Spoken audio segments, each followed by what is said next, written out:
Welcome back. You're still with us on Startup Street. Jack Selby, a former PayPal executive and billionaire Peter Thiel's money manager, has now branched out with his own investment fund focused on technology companies in Arizona.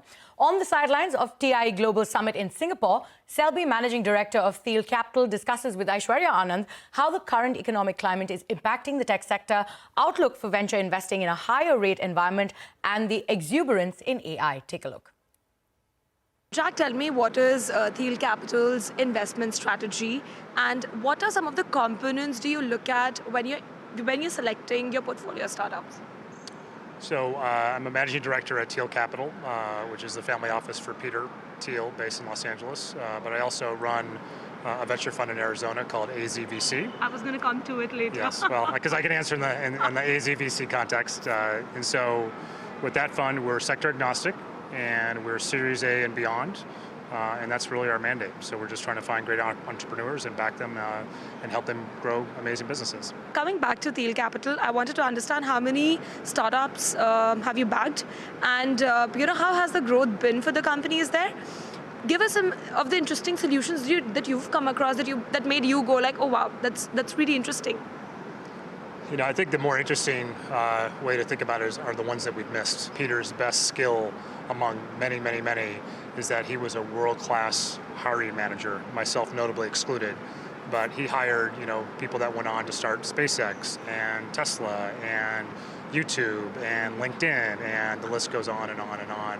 That has allowed us going forward just to invest with a lot of these people that we're still, to this day, very friendly with. Since you're in Singapore, I have to ask you, how do you see the Southeast Asia market? And because I'm from India, I have to ask you, what do you particularly think about the Indian startup ecosystem?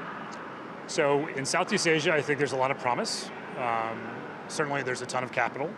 And I think now that the cycle has turned downward, there used to be a lot of Western investors that would kind of parachute in, almost like tourists. I think that phenomena largely, if not entirely, will go away, rightfully so. And so I think, really, if you're asking me about the opportunity set, I think it'll be captured by people that are literally on the ground here 24/7.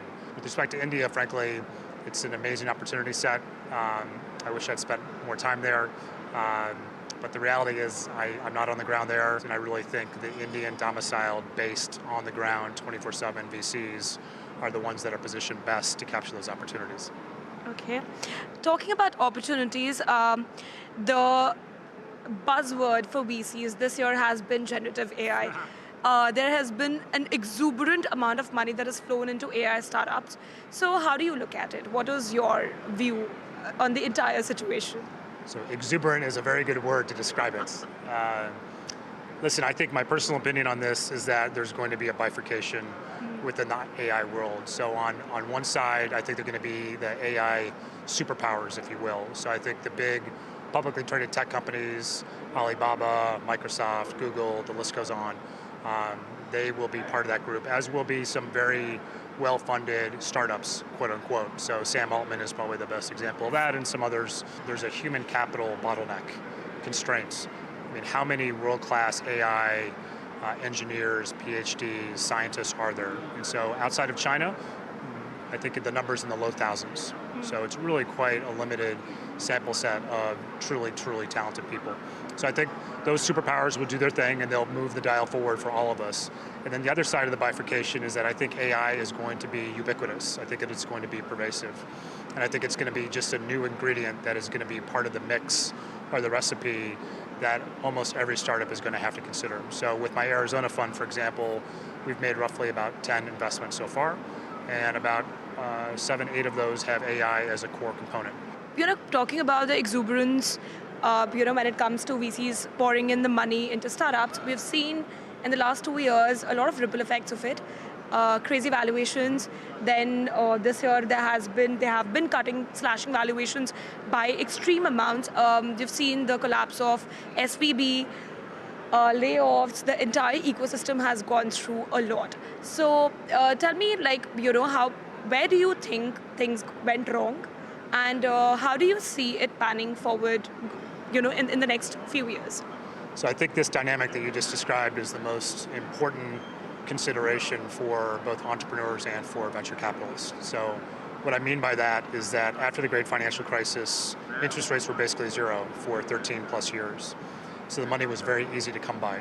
So many companies got funded, and it was as if they were a zero coupon bond. The tolerance for that type of investment arrangement now, when interest rates are 5x what they used to be, is basically zero, no pun intended. So I think there has to be a reframe for VCs and, more importantly, entrepreneurs about how they think about unit economics, cash flow, and the path to profitability. Because again, we're coming out of an era that we arguably have never seen before, and we're in a higher interest rate environment by the factor of 5. And I don't think it's going to be going away anytime soon. With that, it's a wrap from